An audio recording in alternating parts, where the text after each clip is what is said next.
ఇటీవల సినీ ఇండస్ట్రీలో తరచూ విషాదాలు చోటు చేసుకుంటున్నాయి. తాజాగా ప్రముఖ సింగర్ మృతి చెందారు. ఉత్తరప్రదేశ్కు చెందిన ప్రముఖ సింగర్ విజయలక్ష్మి అలియాస్ మల్లికా రాజ్పుత్ అనుమానాస్పద స్థితిలో మృతి చెందారు. కొత్వాలీ పోలీస్ స్టేషన్ పరిధిలోని సీతాకుండ్ ప్రాంతంలోని ఆమె ఇంటి గదిలో ఫ్యాన్ కి ఉరివేసుకుని మృతి చెందినట్లు పోలీసులు వెల్లడించారు. రాత్రి కుటుంబ సభ్యులంతా నిద్రిస్తున్న సమయంలో ఈ ఘటన జరిగినట్లు మల్లిక తల్లి సుమిత్రా సింగ్ తెలిపారు.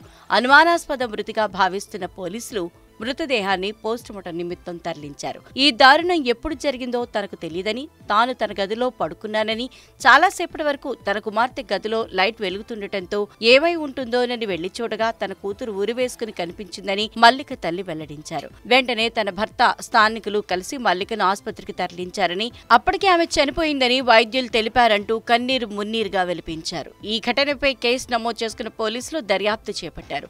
ఇది ఆత్మహత్య లేదా ఎవరి అయినా ఉందా అనే కోణంలో దర్యాప్తు చేస్తున్నారు. కాగా సింగర్ గా కెరీర్ ప్రారంభించిన మల్లికా రాజ్పుత్ నటిగానూ రాణించారు. మల్లిక బాలీవుడ్ లోనూ సూపర్ హిట్ సాంగ్స్ పాడారు. చిన్న వయసులోనే మల్లిక చనిపోవడంతో వారి కుటుంబంలో విషాదం అలముకుంది.